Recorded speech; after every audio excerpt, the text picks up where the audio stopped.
years of dental school. I kind of knew that I wanted to come to United States after that. So like right after my internship, I applied for master's in healthcare administration here in US. So I did my MHA in Boston at Suffolk University. I was there for 2.5 years. While I was at school, I worked as research assistant. I also worked at few like with dental insurance and stuff. So I didn't really work in clinical field, but I tried to stay connected with dentistry through either projects or something. And after that, I worked as a dental assistant for 2.5 years, and then got my and applied for my cycles, gave my all of my exams. And I think my first cycle, I only got like one invite. So I knew that I had to give my all in and just do whatever it takes and try my best to get in. Thankfully, Caapid Simplified helped me a lot during that process. And that one interview, even if being the only one, I was able to crack it and I was able to get in. So that's been my journey. And yeah, here I am, about to graduate in June. Awesome. That is, wow, you're already graduating. That's amazing. Okay. So before we go to the questions, something that struck my mind when you said, when you spoke, is about how you kept in touch with dentistry by doing a few projects and all that. So I know there are a lot of people who do these masters as bridge courses, informatics, public health, a lot of them. And they're always wondering, how do I, like, sort of get connected to dentistry meanwhile? So what were those projects you were talking about, and how did you get them? What was the connecting link for you? For me, for example, I knew that I am going to apply to dental school. So any like papers that we had to write for different courses, I would somehow, like there was this paper about primary care. So I would connect that with dental. Or because basically healthcare administration is more of like the insurance side. So then I got an internship at Boston Children's Hospital, but in the dental department. So I used to work with the dental insurance, but also whenever I used to get time, I would request and I would ask and get like observations or assistant experience. So they are basically in special care of dentistry. So that's something I would do. I would try to on my weekends, I would try to see if there are any dental clinics open and go and assist over there. Even my papers, I had, as when I used to work as a research assistant, I had a dental element into it. So even if it was about overall the health administration, but somehow or the other, I would connect it with dentistry. So I would write my papers in relation to that. So I was able to talk about those things during my interviews too, and mention it during my applications too. Awesome. So basically find anything that takes you back to dentistry as per your interest. And did you just apply to the Boston hospital, or just like walk in, apply, or email, apply? Yeah, I mean, I applied to a few places, but I would write like a cover letter, like an email to them that this is who I am, what I'm interested in, and this is how my background kind of will connect with them. I will also learn, and hopefully I can also contribute. And I think even with like getting a dental assistant position, that's what helped me. After applying, I would like call them or email them personally. Okay, yeah, that's nice. Why I specifically asked the question is because I've spoken to a lot of people who tell me, Flynn, whoever's got an opportunity might have known someone on the inside. And I am not denying that it's difficult. It's definitely difficult to get an opportunity, but it's not always someone on the inside. I know for a fact that people like Dr.URVI have applied to a lot of places and then finally gotten in one or two. So just want to remind all of you, if there's anyone trying to build their profile, don't shy away thinking that emailing like 40 schools is a fantasy. It's not. It's a reality for all the international dentists. Okay. And anything you want to share about your TOEFL or your GPA while you were applying back then, and how that impacted your application? TOEFL, so my first TOEFL was not good. My scores were not good, so I kind of applied for it again. I would say it doesn't impact as much, but getting like 100 above score, I think that's something like a good target. Try to get that, and then after you have something above 100, I think they won't even look at your scores. That's what I think. That's right. Once you cross a threshold, please don't spend your time and energy like writing. Exactly. Yeah. While you might as well do something else.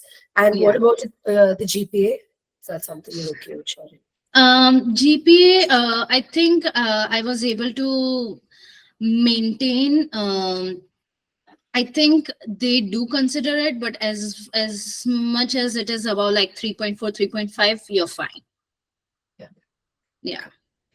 So basically, even if if anyone who's not joined the previous drills, if you have a lower GPA, it could be a concern. But then since they look at it holistically, what Exactly. could be your solution is to, like, one way is to do masters, of course, like what we did, and do well in that. But it's not something you should do because of your GPA alone, because you might still not get the invitation. The whole thing is extremely uncertain, unfortunately. So Yeah. do something you really like as well, and you will find value in when you look back, and don't really regret 2-3 years of your life. There are a lot of things to do to compensate for your GPA. Masters is just one of them. Yeah. Okay. Awesome. Okay, so that was just a bit about the profile. I hope all of you all got an idea as to what Urvi was doing while she got the admit.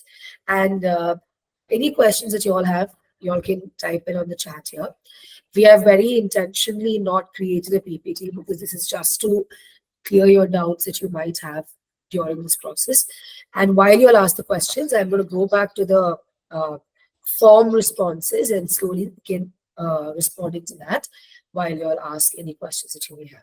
So the most abstract and vague question or way that we're always asked, and I'm tired of answering, is this. So I'm going to have you answer that, is when is the ideal time to apply? Should we apply in March? I think the ideal time to apply is as soon as you're ready. So doing sooner, for some schools, it's like doing sooner is better. For some schools, it's like getting the holistic application in is better. But I don't think there is a cookie cut like this is the right time. I would say all in all, having everything in your application is a better idea than just rushing into it. As much as you should try and apply as soon as you can, it is always a good idea to apply with everything in the right place rather than the time factor. I actually wasn't sure what you would say, but I'm glad you said this. That is ideally what all of you all should keep in mind. And that being said, is there anyone who's applying the cycle? You can raise your hands if you're not on camera. You raise your hands on Google Meet. You know the icon here. Okay.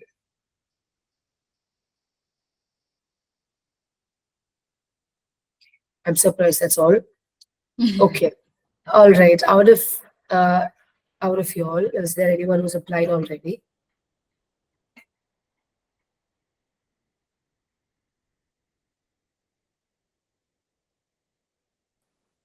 I did to a few schools, not all, just I started sending them. Okay. So that is a nice point to take note. What I've noticed while coaching a lot of them is that a lot of them waits for the entire list of schools to get done. Don't wait for that. Your goal should not be to check off every requirement of every school. Yeah. Your goal should be to just make sure the first 3 sections of your application, which is that personal information and academic details and supporting information, that is all complete and well done. So once that is shown, then you can begin applying to schools one by one as and when you're ready. So for example, Alabama closes this month, April, end of April, which is something they pulled back this year. They usually close in May, but now they close in April. So if any of y'all are applying to Alabama, if your first 3 sections are ready, you can, just apply to Alabama and wait, Go ahead. even if the other schools are not done. So that should be your primary goal, and not to complete the entire, all the schools' applications. So remember Alabama in April, then remember that a few schools like Indiana, I think SIU, a few schools in May that will close. So these are the primary schools that you should, keep an eye out for now. And then eventually, as you move further ahead, then look at the June schools and July schools. If you feel like you're ready and you've written all the supplementals, then of course go ahead and apply to every school. But if not, go by the step-by-step approach. Dr. Pavani is asking, does schools review the updated TOEFL score after the application is submitted? Do you know about this, Nourah? So I think that's what, like, they do review it, but like I said, as long as you have like a score above 100, you're fine. But in case, for example, at NYU, what happened was my initial score was low, and then I reapplied and gave it. So then I emailed them that even while I was in the process of giving my second TOEFL round, I emailed them that this is the case. I've sent the application in, but I will be resubmitting my TOEFL updated score. And that's how I kept them updated with my situation. And then when I resent them the scores, I again emailed them that I have sent them. Because in so many applicants, they won't know what's going with which applicant. So it's always good to reach out and let them know. I was actually under the impression that CAAPID will not know the updated scores. But recently someone told me that when they went for their interview, they had an email to the school, they have just updated the scores, and then they went for the interview, they knew about it. So, but even I would say, even if they know, let's say that the schools are updated about it, it still would be worth it to just email them. Add your CAAPID ID, add your name, just add like a 2-liner cover for what you're trying to do, and just tell them. So that should work. This is just in your best interest. If you haven't met their threshold limit already, like Uri said, if you needed a like 94, and if you did not have it earlier, and now through the new score is, when you're hitting that mark, please let them know. Because what you have to remember is they have some 1,000, 2,000 or plus applications, and they're waiting for a reason to kick you out because they want to find those right 10, 20, 50, 100 people. So don't give them a reason to not like choose you, right? Yeah. Okay. Dr. Kirti, is there any page limit for CV resume, as some schools have different templates? And if we follow them, the CV is becoming like 7 to 8 pages long. What template did you go for? Yeah. So I would say that is true that some of the schools do have like a longer, they have like a format that you're supposed to follow for CV or resume, but still having like a 1-page CV or a resume that in a glance just provides an overview of like what you have done so far is a good idea for most of the schools. That's what I think. I had like 2 CVs and like 1 CV and resume. One was like a single page that I still like just update and remove the things that now I think are not like more things that are more valuable now versus then. And then a detailed one that has like 7 to 8 pages and follows more of the format. But I think for most schools, it's good to have that at a glance, they know what's going on with you. And did you remember whether you applied to UOP or UNLV, because they had these CVs?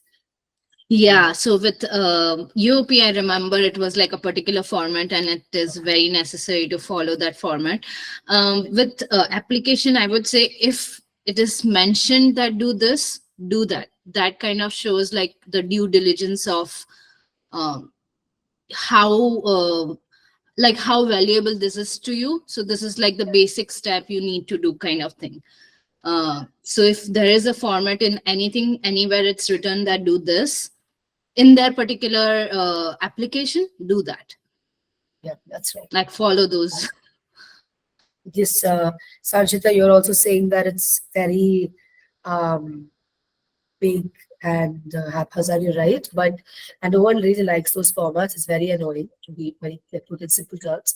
But follow it if they've asked for it, but don't give those that CV to any other school, because it's Exactly. too much of detail, and it's only readable for that school because they've made it for themselves. Yeah. So the others go for a simpler format. Like she said, stick to a smaller one, but if you have a lot of experiences, you can also keep it longer, but try to minimize as much as you can.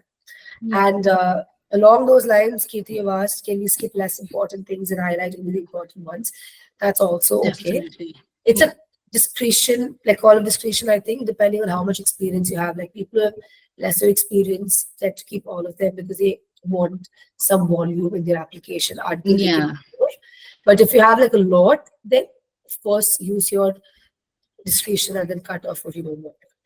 But Yeah. also, I would say cut off more in the application, maybe retain some in the CV, maybe, I don't know. Because this Yeah. application, don't keep it too, like, so don't go with 20 experiences in the summary, I mean, in the supporting information. Try to Exactly. cut Yeah. out that, right? Yeah. Yeah. Okay, awesome. Dr. Prasanna, how would the interview at UOB be? Okay.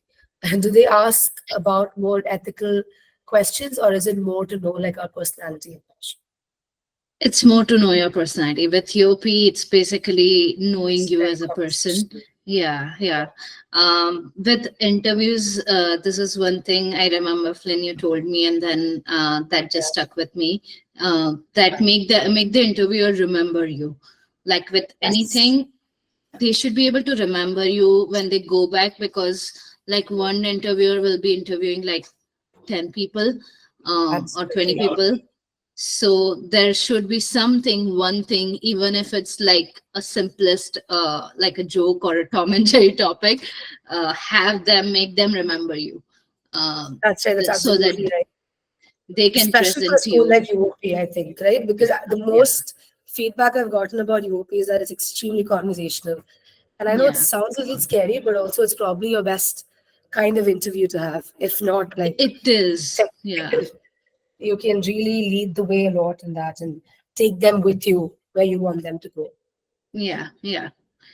And overall, this is what I've heard from other like other my other classmates too. All of our interviews were very much how we kind of like how the conversation went. It wasn't like grinding you. They will make you feel comfortable.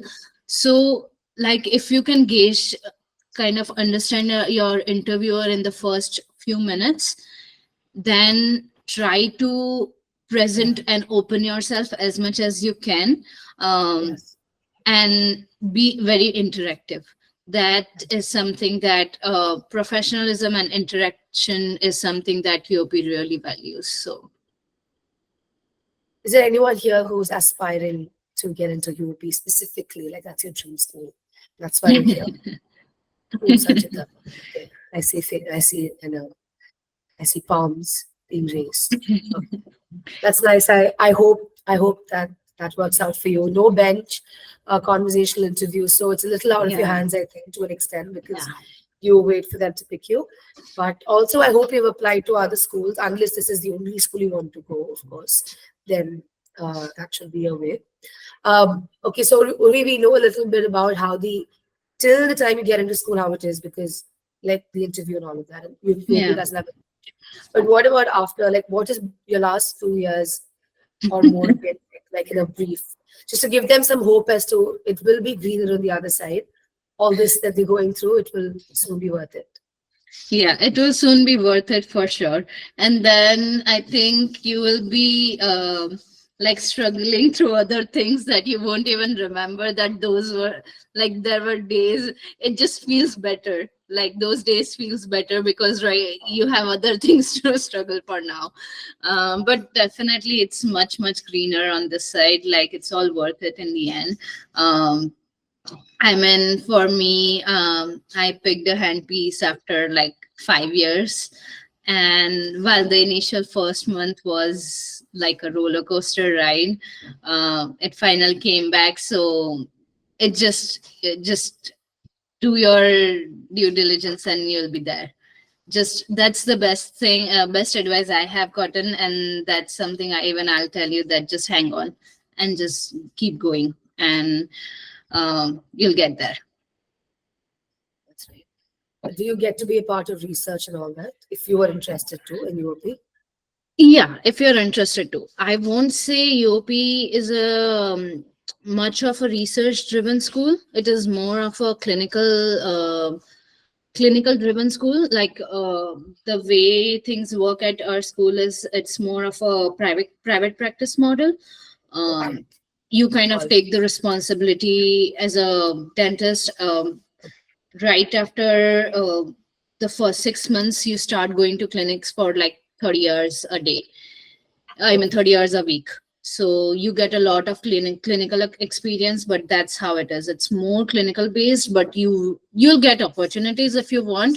But I won't say it's a lot research focus. If that's something that you're more that's something you want, then I won't say this is the best place. It will have opportunities, but not as much You have as to chase probably them other school. and get them. Yeah, yeah. Okay. And then there Okay, is a so lot of sorry. that's something about UOP to know if you're applying to it. Yeah, Right? yeah, yeah. You were saying? And then there's a lot of like overall the volume of things you have to do. You will have less time to do the research part. If that's something that you're interested in, then you will struggle with in terms of time to give it to in that area, because you will be devoting your time in this. They have a very structured curriculum, and the pace, it's very high paced, so it's just that's how it moves. What about community service, outreach, and things like that? Is that That's part of there. it? That's definitely there. It happens like you get to do that almost. So for UOP, it's like quarter based. So every quarter there are a few community service events that happen, and then it's on you. If you want to be part of it, you can be part of it. Yeah. And then you can also apply to other, like we have extramural rotations too that school connects us to, all over, that you can apply to. For example, if someone is interested in like more like dentistry in a hospital, they'll connect you to Stanford and like Oh, nice. hospitals like that, and then you'll get that experience too.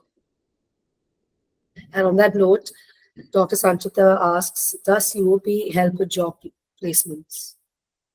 Yes, they do help with there are few like career fairs that happens. I won't say that that's the only way to go about, but they do help. Like at least that's what I feel, that based on what I've heard with my friends in other schools, UP helps a lot in that terms. Even like the student bodies and at the school are very out there, so the student body themselves will connect to, like for example, they have connection to people, and that will follow with every graduating batch. It will be passed on to the next one, so you will have a good amount of opportunities. I hope that is good to hear, Sanchita. Dr. Deepthi asks, how do you suggest one should cover a long gap? I had moved to a different country after my master's in India, where I could not work or practice. Before I give my 2 cents, Urvi, have you heard about this from your network of friends? Anyone who's had a gap, or have you seen anyone do something like this? I would say so as long as, like for example, if you have a gap, if you have a valid reason, if you're able to explain yourself, and then explain that even after that gap, how you got back into the process of doing dentistry and beginning in this field again, it should be okay. Have yourself ready to give that explanations, because that will be a question that's asked. But as long as you have a valid answer to that, you're able to explain yourself. There is nothing wrong in even saying that I was spending time with family, or I was spending time on myself, because that I think most schools believe that that is equally important. So that's also fine, as long as you're able to explain yourself. That is absolutely right. She's right. It's very important because there are a lot of schools that actually give importance to that. I remember Dr. Nourah saying she would have interviewed like some 5 years back or more. So a lot of schools, their question is this, like, do you have a support system? Are you moving with your family, or is your family around you? So telling them that you want to spend time with your family or your friends or your people, whatever that is, that would be seen as a strength and not as a weakness. I think a lot of us in the eastern part of the world is led to believe that that is a weakness, even though we're expected to be there for the family. But that's not the case there for sure. So do keep that in mind. And um, to just a little further on that, like she said, please openly talk about whatever your reason is. If you had a valid one, it's okay. And if it was something very intense, you can even talk about it in your personal statement, or there's like that other information in the application. Even though there's a school of thought that says don't talk about your dips or vulnerabilities in the application, I would say the opposite. Don't let Exactly. that be the focal point of your application. Mhm. Doesn't have to be portrayed as a sob story or like as a sympathy inducing thing. That's not the idea. Just talk about it in 2, 3 lines, even just tell them it's factual, it's happened to you. And if it's happened to you, it's okay to talk about it. It's your life, right? Just talk about it and then tell them how you've come out of it. Like you, Yeah. so Deepti, you said you were in a different country where you could not practice. That was your circumstance. So tell them what that was like and why couldn't you? But what is more important is that now you're in the US or wherever you are, if you can practice, then you should be doing things to sort of compensate for that while you apply. Even if you don't wait for the entire thing to fall into place, it has to be a constant parallel effort where you keep doing something. And I don't feel like it's just your requirement because you had a gap. Everyone has to do this. Even people who have masters, even people who have 4 GPA, everyone is constantly doing something to make themselves more competitive. So you might have to do like a little bit more or show a bit more initiative, just to remind them that you're also as interested, even though you took a gap. So think And about it. then Yes, Ulvi, go ahead. I would just add on to that for example, if you have a gap, you can always talk about it as a growth phase too, like things that you learn, because dentistry is a people's profession. So like showing yourself as a person who you evolved into during that time is a very good idea, and that's also one way to use that gap as. For sure, I agree. Even if you did not do anything dental, just to say that you grew as a person, that's also very valid because everyone needs that break. You should ask yourself to stop when you have to stop. That's also important. Yeah. All right. Nidhi asks, is it competitive to work on patients when in clinics, or are patients allocated fairly at UOP? Is it difficult or is it allocated fairly? Patients are allocated fairly, but it is like I said, a private clinic model. So basically, if I get a patient, I am working on them like as a comprehensive patient. They are my patient. So I can have a patient who has only like 2 restorations, and someone else might get a patient that needs like 10 restorations. But at the end of the day, if you tell them that this is where you so there's a screening process with patients that happen. So that's the during that screening process that you get like an overview of what the patient needs. So if you later on tell them that, oh, I don't have enough restorations, I don't have enough crown, they will give that to you. But it works as a comprehensive model for sure. So it's not like if you need restorations, you can do in you have to treat the patient as a whole. Okay. So That's awesome. initially it can differ, but you can ask for it. And you begin clinicals right as you go, or is it the second year, T2? How does it begin? Yeah. So the first quarter is just sim lab, basically, but after that, second quarter, we begin in the clinic.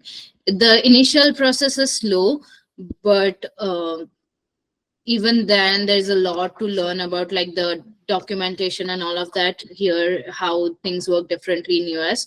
So initially that kind of things you start learning with that, and then you'll get into like more of like hands-on procedures and stuff, but it starts right after the second quarter. Um, Dr. Kirti is asking, what should we write in the campus reference question for UOP application? You remember this? So this is a campus preference. I think basically there's a Sacramento campus that's also opening up. So between San Francisco and Sacramento, I would say that it all depends on what do you prefer. In terms of like, I feel like UOP will maintain its like standard of teaching at both places, because that's like what they have to hold on to their reputation. But in terms of place, it's the kind of experience like in San Francisco, the crowd is more of either the city crowd, like working people, or there's a lot of like either homeless or dental patients, like patients on government insurance and things like that. So it's a different kind of experience versus in Sacramento, it will be more of a family dentistry kind of experience, I would say. I haven't like seen the campus, but I know that UOP has a undergrad campus in that area, which is also really good. So that's one of the differences. And I think I am assuming that living in San Francisco would be expensive as compared to Sacramento. So that's another difference. But in terms of teaching, I think they'll maintain their standards because they have to. I think that's a very nice answer. And I think for you all, the takeaway is that it should be your factors that is important to you that you need to take care of. And she's explained the two of the most important factors. One is your personal circle, like where do you want to live, which a lot of people don't think about. And after which then they sort of, some of them regret it. Like something that always comes back to me is UMN. I know a lot of people, I can at least think of 5 who spoke to us and they were so sure about applying to UMN. But once they got the invitation, not acceptance, then they started to think about the fact that Minnesota is a very cold and seemingly very gloomy place to a few people, not everyone maybe. And then they were not sure whether they should take up the acceptance. So when you have multiple options, that's fine. But when you get just one, the end result should be that you will go there if you get an acceptance. Like, right? Thinking about a yes or no after it's okay if you do it, but ideally if you prepare accordingly and choose your schools, that would be amazing. Yes, anyway. Thanks, Urvi. Dr. Ashwita asks, most of the schools prefer students who would put themselves for the CE courses or school tour in that particular school. And so firstly, is that true? I'm not sure if that's really true, but so is that true? And the second part is, what if someone can't do that? So will they be given a chance? I think I'm not able to understand the question. Okay.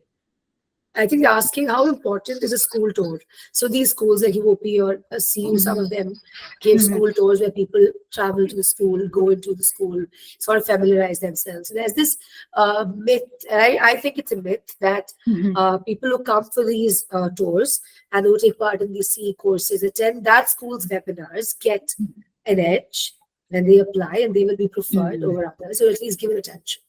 So they're asking, and Dr. Harman also asks, is the school tour important, or how important is it? Because they might not be able to travel from it. I honestly didn't travel anywhere. I didn't have any,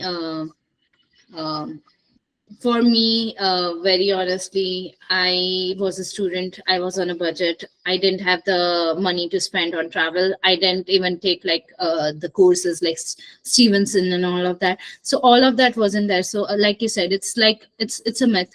If you can, if you're in the area, try and go to the school and connect with people over there.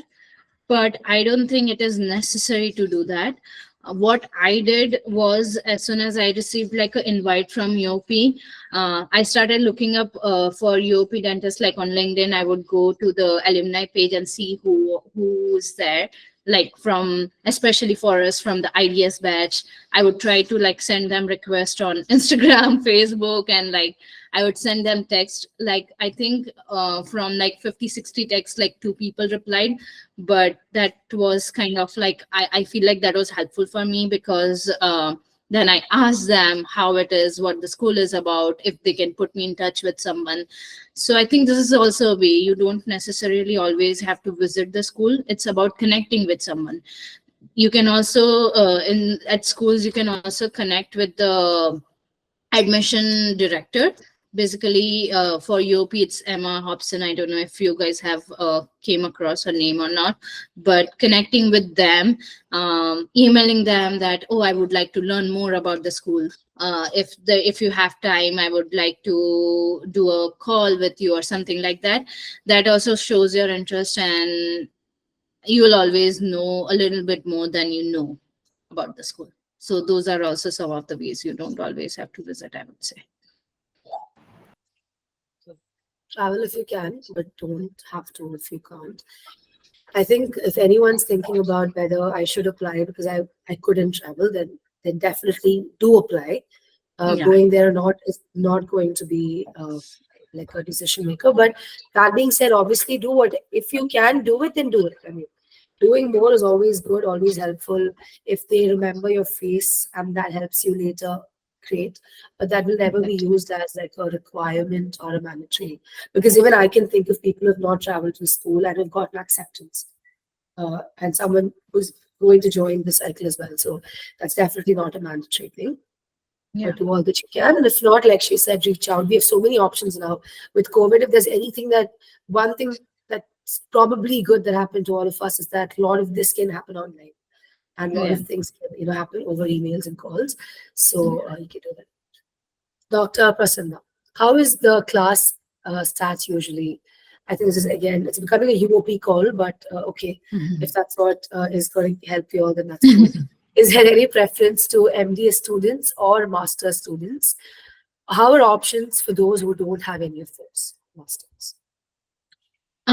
I would say there is no like particular preference either for MDS or masters or having, because in my class I have students who are like fresh grads directly from India, and I have people who have specialized, and also people like me who have masters.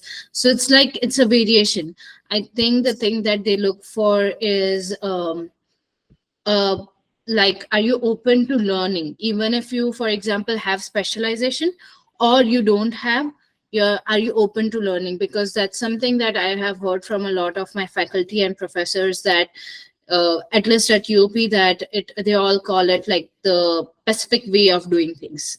That's how like we have a different kind of manual of doing things. So it's the Pacific way of doing things. So if you are open to learning, these things won't matter. And adapting, and that is, I think that's something that a lot of schools want to know. So that's Yeah. probably an attitude that you should have when you go for these interviews and stuff. Don't sound Yeah. too arrogant and don't sound too unaware, like somewhere in Yeah. between. Find the Yeah. balance. And also MDS, this is not even a myth, I think, because some schools you hear that they have preference. UOP, I don't think I've ever heard that. So Yeah. master's is definitely not a priority. And what is the demographic otherwise, only like in terms of, let's say, nationalities or ethnicities? How is your class split? In terms of my class, we have a lot of Indians. That's just because of a lot of applicants from India. So that's there. And then we have a lot of people from the Persian countries, like Mediterranean area. And then we have a few from like other Asian countries. But that's kind of like majorly it is either India and the Mediterranean countries. Those are the major in my batch. And then I think the next batch is also very similar. And in terms of age demographics, I don't think it is anything specific. They take a varied range, but usually they won't just be like either like 25 and then there's a huge gap in between and then 35. If it's a range, then it will be between 25 to 35, or if it's not a range, it will be between 25 to 30, something like that. But it's going to be a range. It won't be like Just two one category. different spectrum. Exactly. Yeah. Or two different spectrums and nothing in between. Oh, okay, got it. So that'll be more, Yeah. more transition in terms of, I mean, smooth sort of. Exactly. Yeah. So does that mean they don't usually take people who are very experienced or like older? They take people. We have a lot of experienced people in our class, and that's they do take them. Okay, awesome. Yeah. That being said, I just want to put this out to everyone that this does not mean that there's anyone from, say, not India here, right? Or Mhm. developing countries that they will not take you, because that's not Exactly. take away from here. And a lot of schools are also known to flip their demographic intakes over the years. Exactly. Yeah. I know people who look at that and then apply, look at the stats and apply. But the next year, I recently spoke to someone, I think this was USC, if I'm not wrong, or some school where, for example, Indian. She's also an Indian. So they 1 year had like a lot of Indians, like I think some 30-70% of their, not 70, maybe 50% of their batches were Indians. But the next year, they just took like, I think, 4 people out of the entire batch. So don't go with that notion. I mean, have that, do that prep homework. But if you have the means to apply to more schools, please just apply, because you never know what they are thinking and they could change things here and there. So that could benefit you. Right. Yeah. I would. Yeah. No, go Yeah. ahead. Yeah. I would say that if you can apply, just when you're looking at at your application in terms of schools, think if they give you an acceptance, will you go? If you are going to go, you apply. That's right. If you think you're not going to go, that's the only reason. Or if you think that it's like overall you cannot apply, that's a different reason. But if they give you an acceptance and you're deciding to go, you should apply. That's right. Is it true that Alabama, Indiana, University of Chicago, Illinois prefer green card or work visa holders? Again, I think coming back to the same thing. But okay, Urvi, yes, go ahead. What do you have to say about that? Yeah, I mean, I feel, not that I have not heard this, and not that there would be students who have green card or work visa holders who have gotten in, but I don't think that,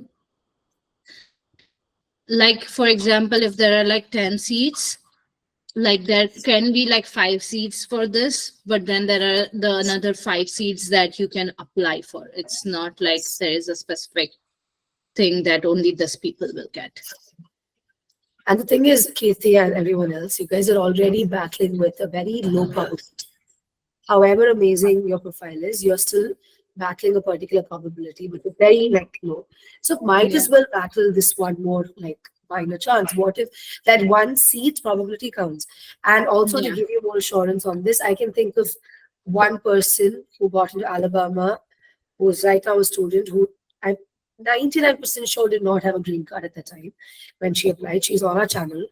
Indiana also, I can think of a fresh grad dentist from India who was on a B1 visitor's visa, who barely had a community service experience in the US, which is a requirement for them, and who got acceptance. So these are obviously rarities, but it does happen. So you want to try, then just go ahead and apply. To answer if asked in interview, why US? Urvi, what would you have to say about that? If they ask in the interview, why do you want to apply it to the US? I mean, just like very basic reasons, but just how dentistry, how advanced it is. So I think that was my very simple, straightforward, and a true reason that I would say that you should. That's a good enough reason. I don't think they would question a lot about why US. That's something that at least the interviews that I gave, I didn't feel like that was a question. But if it is, then I think that's simply and just more prevalence, like in terms, like at least for India, I can speak that after graduating, the opportunities are a bit less, because being a developing country, we don't have, not a lot of people can spend on dentistry. For India, dentistry is a privilege. versus here it's like a regular day-to-day thing. So just because of that's also a good enough reason to apply to this. Any reason is also good enough, just in case you're struggling with that. Obviously, think about what can make more sense and what is not the usual answer. But also, more importantly, I think what's important is to introspect and find out what is your real reason. Because I feel like a lot of us think head first, like we're thinking, what do they want me to say? Which is, I'm not saying that's not important. Yes, a part of it is crucial for you to crack the interviews. But what's more important is begin the prep with you first.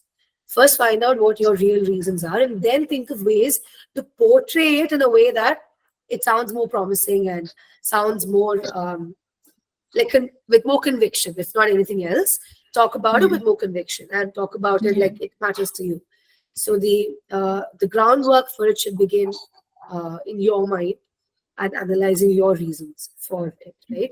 You could have moved. You could have primarily moved for family. Maybe your spouse is working in the US and you came in. That's absolutely fine. Like CAPID cannot just universally expect you to just come to the US just for the dream of being a dentist. That's just not how it works. Or maybe you came here looking for a new life. Anything is fine. But obviously, if you came here with your spouse or your family, then talking about it, about how coming and seeing what it is here only, like amped up your interest to do this, or you were convinced that you should do this instead of maybe getting an easier job, right? You can always get an easier job, but then you have your work permit. But to actually work, study for 2-3 years and do this is what you should tell them. More importantly, so yes, introspect that way. Can we mention that we relocated US after getting married in SOP? Yes, I just that Dr. Santoshi, you can. Again, what I'm saying is all these things need not be the focal point of your statement. The focal point of it should be you holistically, your skills, your interests, your stories, why the US, your experience in the US. But you can definitely tell them this, because it's mostly for all of you, when you write your statement in the story, there will be a flow at some point where it requires you to tell them how you landed up in the US from your home country. And you can very well tell them that you came for family or you came for love. Right? What a nice reason to actually move to another country for. So not a problem. Mention it. Then talk about how you adapted and why are you here, still wanting. Why didn't the magnificence in dentistry in the US not scare you? Right? Rather, why did it pull you in and why do you want to study again? That's what they want to know after.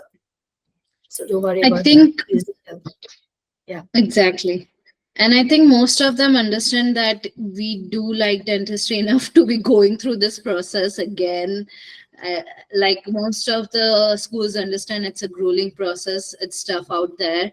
So what they're expecting when they ask you these questions is, like Flynn said, just express your real self and then present your answer with conviction and just tell what it is, like what was your reason basically.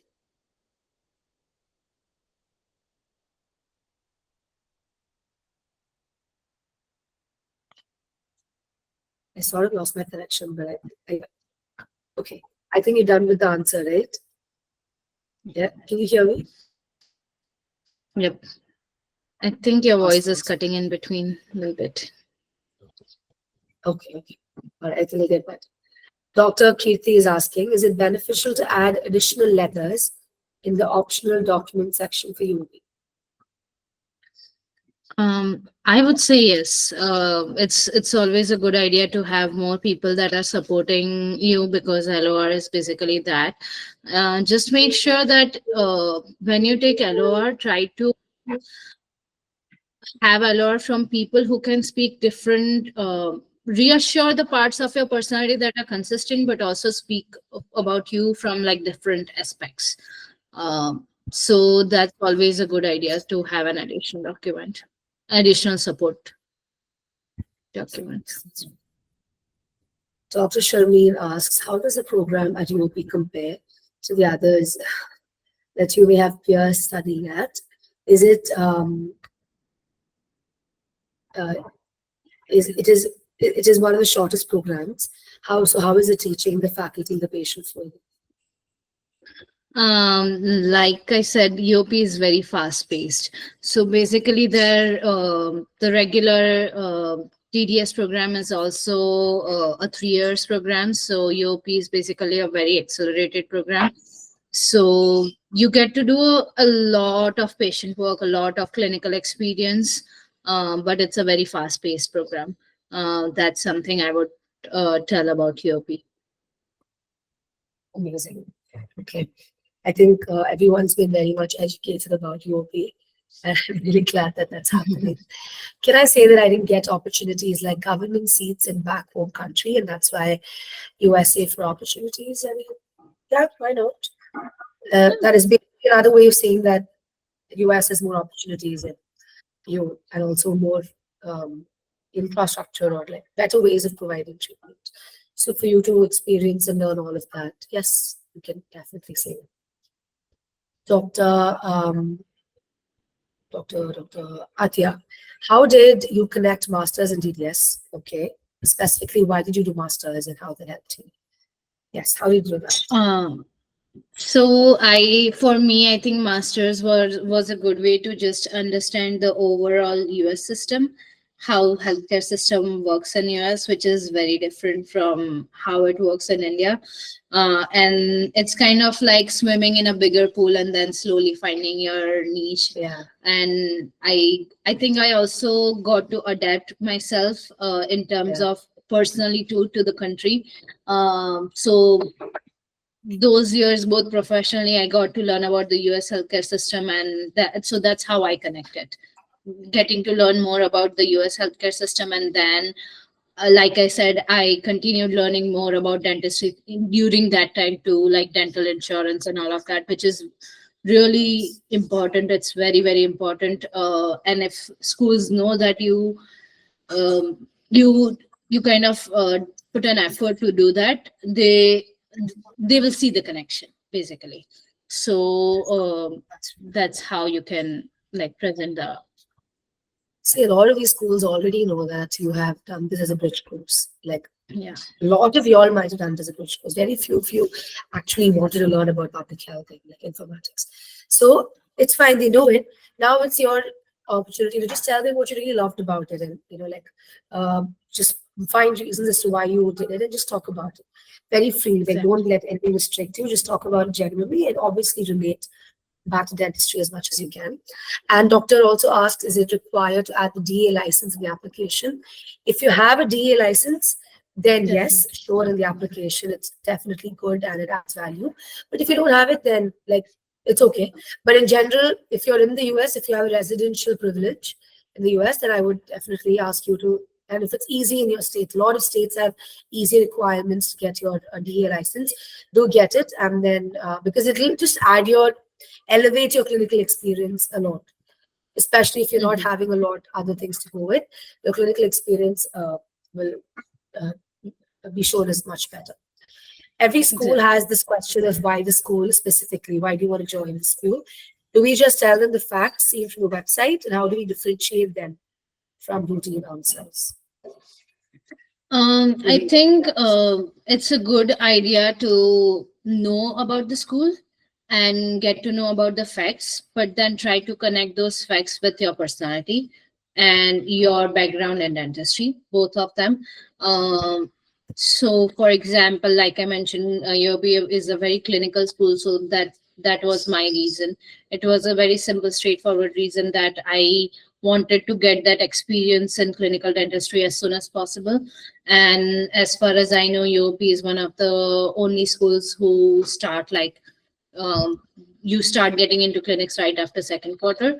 So getting that 30-40 hours of experience per week as a dentist is very valuable. So that was kind of like, it's an example of my answer.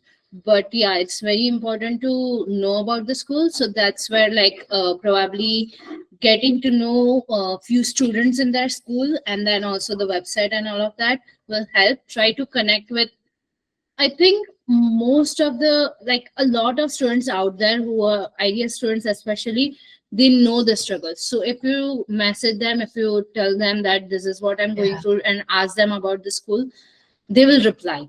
So try to connect with them, know about the school, more specific points than just what is written on the website, and then try to connect it back with you, yourself, and your background.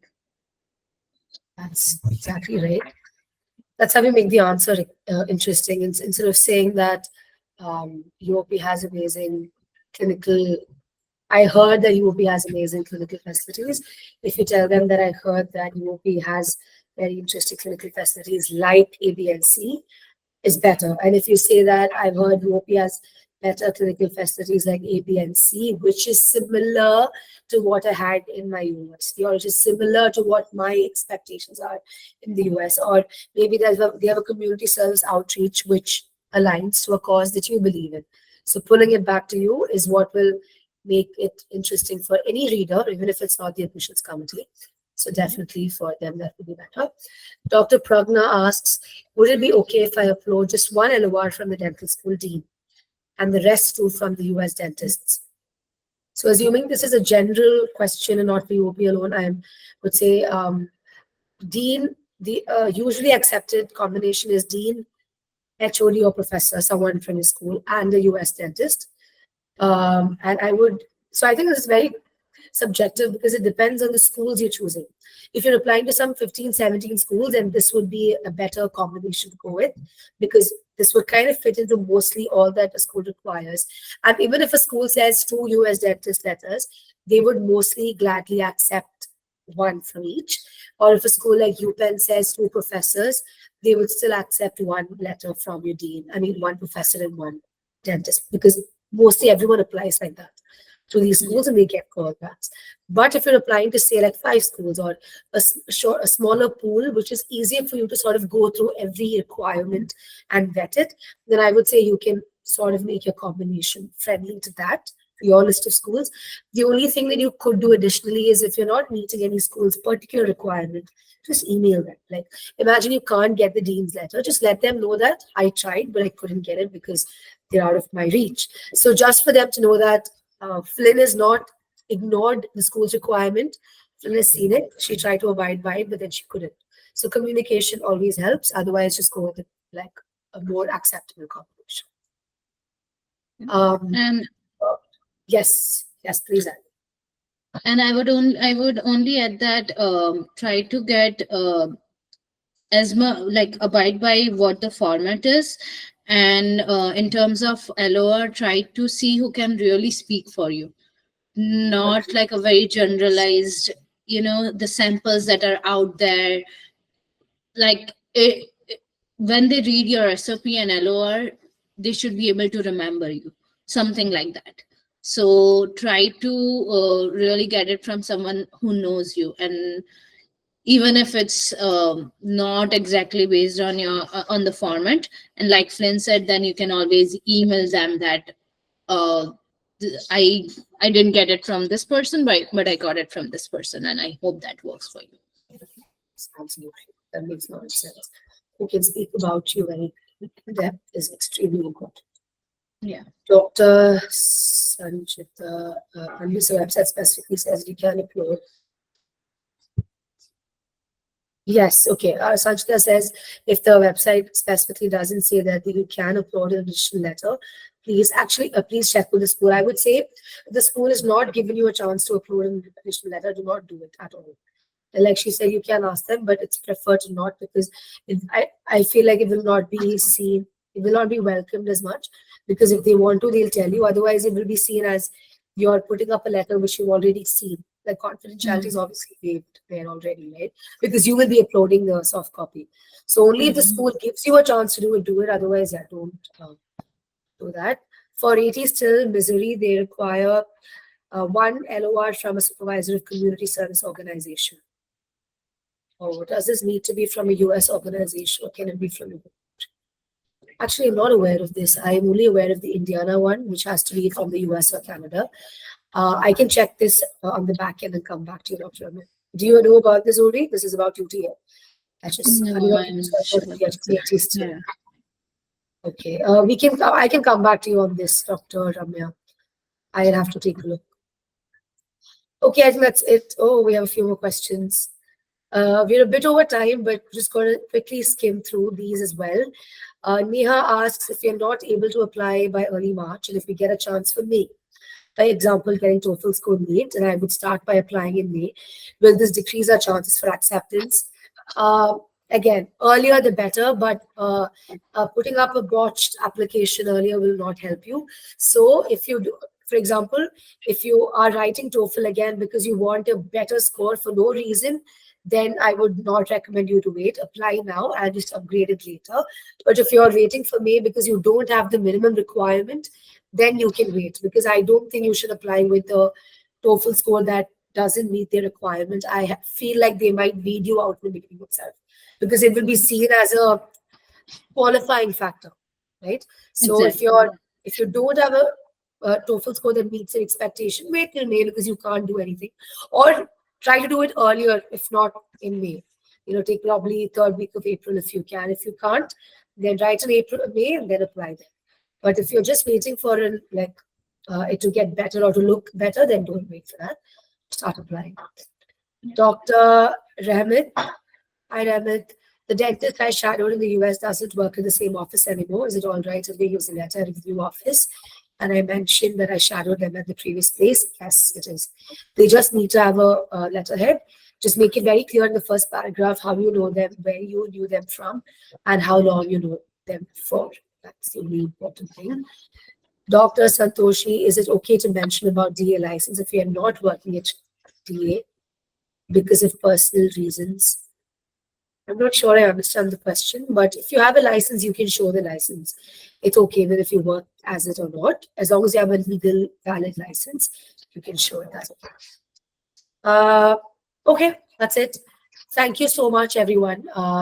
I'm sorry that I'm rushing, but we are over time, so I would also not want Dr. URVI to stay a lot over time. But thank you for saying thank you. I'm glad that this was helpful for all of you. Have a very nice Easter weekend if you have any plans. Also give yourself the break that you need. So if there's a weekend that you want to go out and do something, please do that. Sustenance is also important for this process. Don't burn yourself out. Don't tire yourself out. And if you have any more questions for Dr. URVI, you can sort of do them through us or reach out to her on LinkedIn or however you feel better. I'm going to take, you will put your email ID?